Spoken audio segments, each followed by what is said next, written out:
The parking lot lights flickered above the windshield while I gripped the steering wheel and tried to breathe. People were walking past my car with beach bags and suitcases, laughing about delayed flights and hotel check-ins.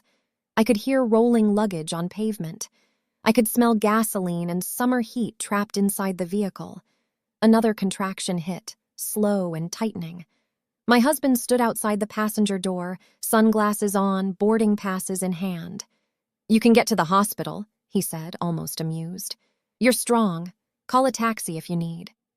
His parents were already loading their suitcases into the trunk of the airport shuttle. I didn't argue. I didn't beg. I just nodded while the driver asked softly, "Ma'am, are you okay?" 3 hours later, my phone rang. His name lit up the screen, and his voice was nothing like it had been in that parking lot. When I think back to that afternoon, I don't remember screaming. I remember the sound of the airport shuttle pulling away, the slow grind of its engine, the way my husband didn't look back. I sat in the driver's seat for a full minute after they left, one hand on my stomach, one hand still gripping the steering wheel. The contraction eased, but the space he left behind didn't. This wasn't sudden.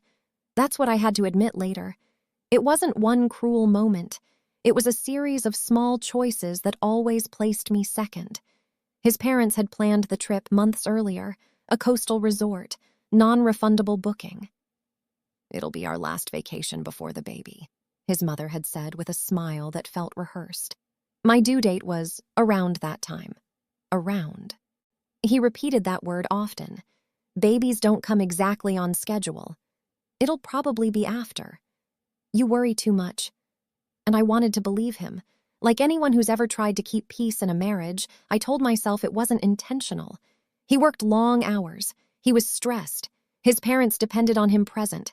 I mentioned it while he buttered present. I mentioned it while he buttered toast. "It's probably nothing," he said, scrolling through flight details. "Don't spiral." Spiral. That word stayed with me all day. By the time we reached the airport parking lot, the ache had turned into rhythm. Tightening, releasing, tightening again. "I think this is real," I told him quietly.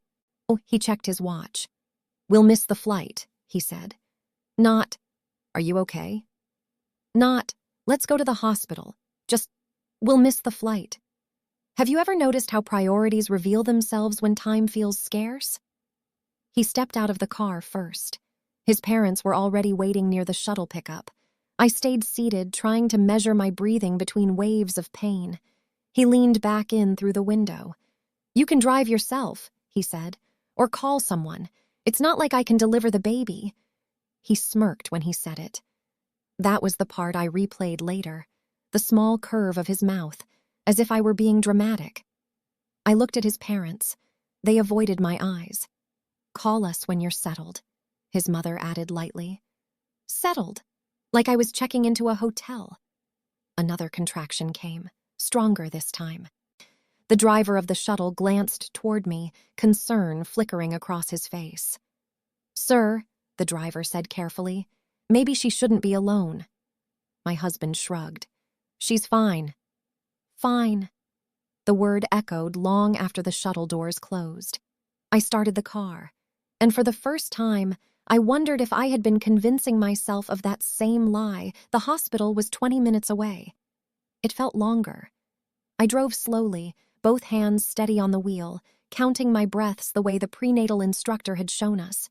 In for 4, out for 6. The radio was still playing some soft pop song from earlier. I turned it off. Silence felt easier.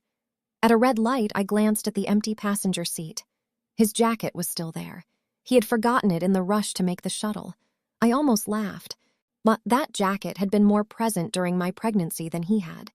In the beginning, he had seemed excited. He came to the first appointment, took a blurry photo of the ultrasound screen, texted it to his parents before I had even stood up from the chair. "Our grandbaby," his mother replied. Not our baby. Small things, easy to ignore at first. When I mentioned nursery paint colors, he said, "Ask Mom, she has better taste." When I talked about birth plans, he said, "Whatever the doctor says." When I asked if he could skip one weekend golf trip because I felt unusually tired, he said, "You're overthinking. Pregnancy isn't an illness." I told myself he just didn't know how to show up emotionally. Some men aren't expressive, I thought. Some men grow into fatherhood once the baby arrives. Isn't that what people say? But as I pulled into the hospital parking structure, gripping the steering wheel through another contraction, something became harder to excuse. He hadn't been absent by accident. He had been absent by choice. I parked crookedly and didn't correct it. I opened the door slowly, bracing myself against the frame. The concrete floor felt cool beneath my sandals. A security guard noticed me first. "Ma'am, are you okay?" I nodded, even though I wasn't sure that word applied anymore. "I'm in labor," I said calmly. He hurried forward and called for assistance. Within minutes, a nurse appeared with a wheelchair. The fluorescent lights inside the entrance were too bright. The air smelled sterile, sharp, almost metallic. As they wheeled me toward triage, my phone buzzed once. A group message from his parents. "We've boarded. Wi-Fi might be spotty. Keep us posted." I stared at the screen. Keep us posted. As if I were updating them about traffic. I didn't reply. Have you ever kept quiet so long that silence starts to feel like part of your identity? The nurse squeezed my hand gently as another contraction rolled through. "You're not alone," she said. Her voice was simple, steady. And for the first time that day, I believed it. Labor is strange. Time stretches and folds in ways you can't measure. Minutes feel endless, then disappear. Pain arrives in waves, but between them, there's stillness. Too much stillness to think. They settled me into a small delivery room with pale blue walls. A monitor beeped softly beside the bed. The nurse adjusted the straps around my stomach and asked gentle questions about contractions, timing, support. "Is your partner on the way?" she asked. I paused. "He's traveling," I said. She didn't press, just nodded and wrote something on the chart. Traveling. The word sounded lighter than what it was. Another contraction built, tighter this time. I gripped the side rail and breathed the way I'd practiced in our living room weeks earlier while he half-watched television. Back then, he'd laughed when I timed the contractions on an app during practice. "You're preparing like it's a final exam," he said. Maybe I was, but he hadn't been studying at all.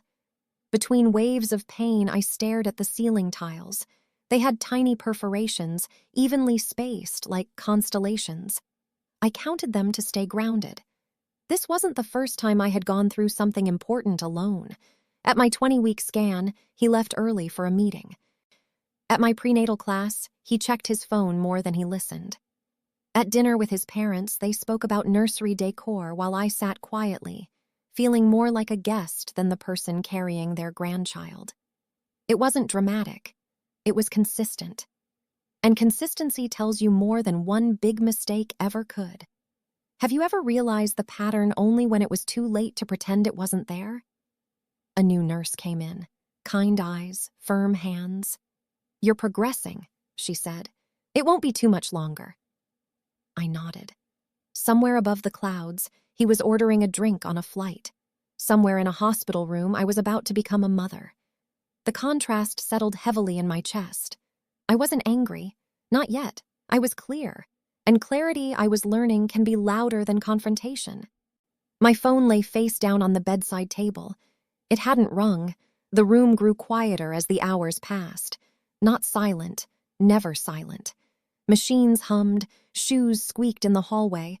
A newborn cried somewhere down the corridor, thin and sharp like a reminder of what was coming. But inside me, something stilled. Between contractions, I stopped reaching for my phone. At first, I had kept it close, screen facing up, as if expecting it to light up with urgency. A missed flight. A sudden realization. A message that said, "I'm coming back." Nothing came. I turned the phone face down and left it there. The nurse adjusted my pillow and asked if there was anyone she should call. "My sister," I almost said. But we weren't close enough for that kind of emergency. "My friend Lena," I said instead. Lena arrived 30 minutes later, breathless. Took my hand. "You're doing this." She took my hand. "You're doing this," she said softly.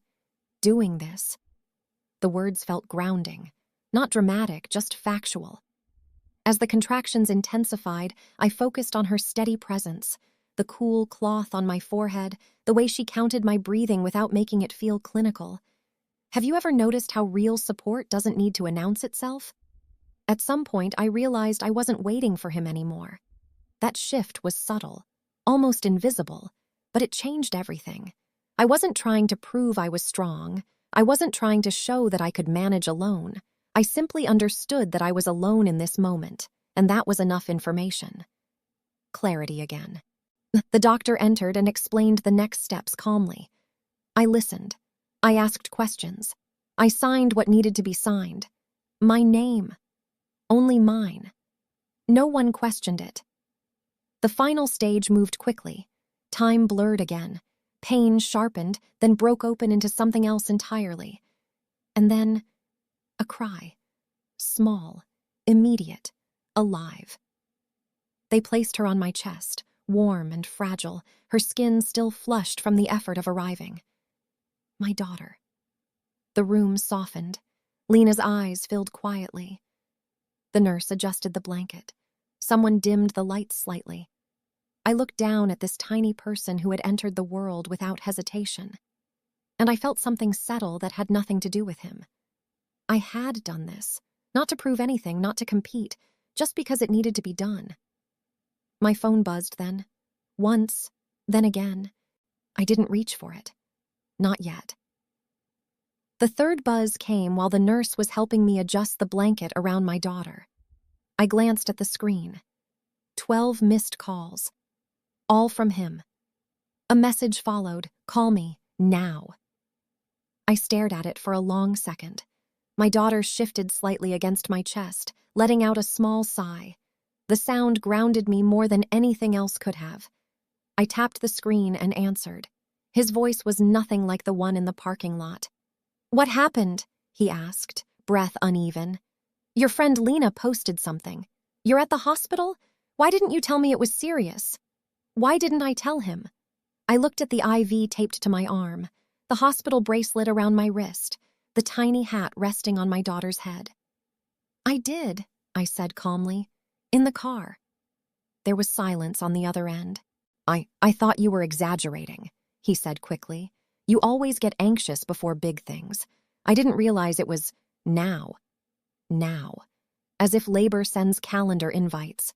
Behind him, I could hear airport announcements, the hum of conversation, the faint echo of a terminal.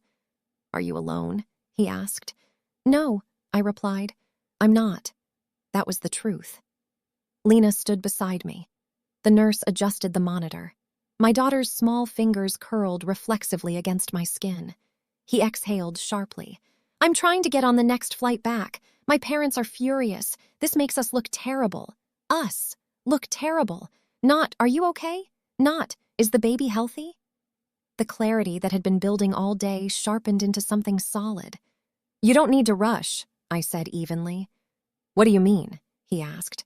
"I mean the baby is here. She's safe." "I'm safe." There was a pause. "You should have pushed harder," he said. "You should have made me understand." The words landed quietly. I studied my daughter's face, the softness of her cheeks, the way her breathing matched mine. Hadn't I already explained? Hadn't I already said, "I think this is real"? How many times does a woman have to say something before she's believed? "I wasn't responsible for convincing you," I said softly. He grew defensive then. I could hear it in his tone. "You're twisting this. I didn't abandon you. I just didn't think it was urgent." Urgent. I remembered the shuttle driver's concerned expression, the way strangers had noticed what he dismissed. "You made a choice," I said. The line went quiet again, and in that silence, something shifted permanently. He arrived the next morning. Not running, not breathless, just tired. He stood at the doorway of the hospital room holding a bouquet that looked like it had been purchased in a rush. The plastic wrapping crinkled when he shifted it from one hand to the other.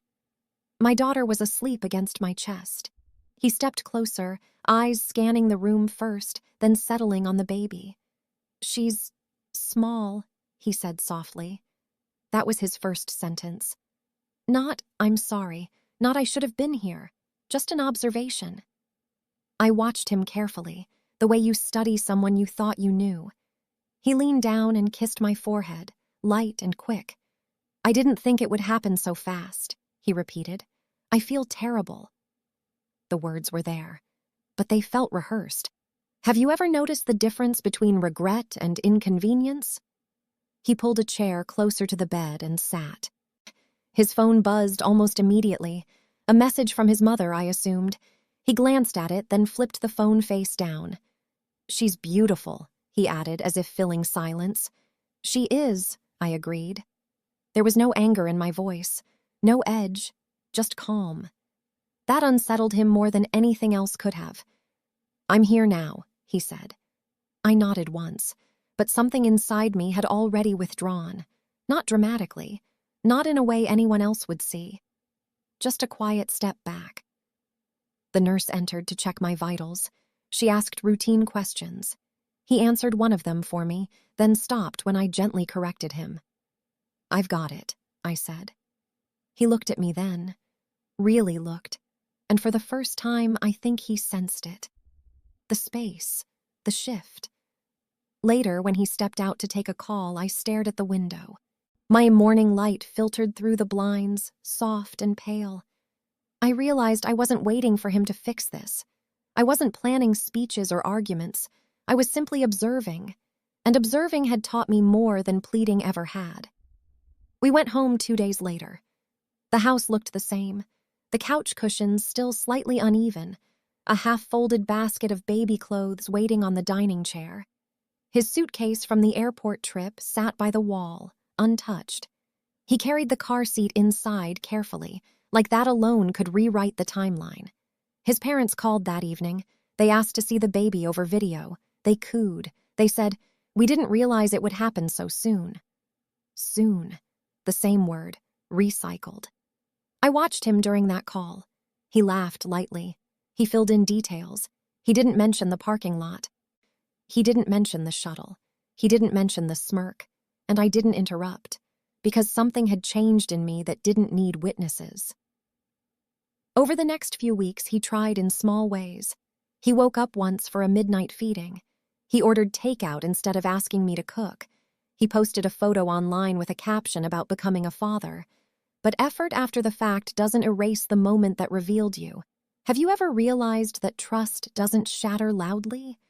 It shifts quietly, and then nothing feels anchored the same way again. One evening, when the baby was asleep in her bassinet, he sat across from me at the kitchen table. "I messed up," he said finally. "I see that now." I studied his face. He looked sincere, tired, maybe even scared. "I thought you would handle it," he continued. "You always do." There it was. Not cruelty, expectation.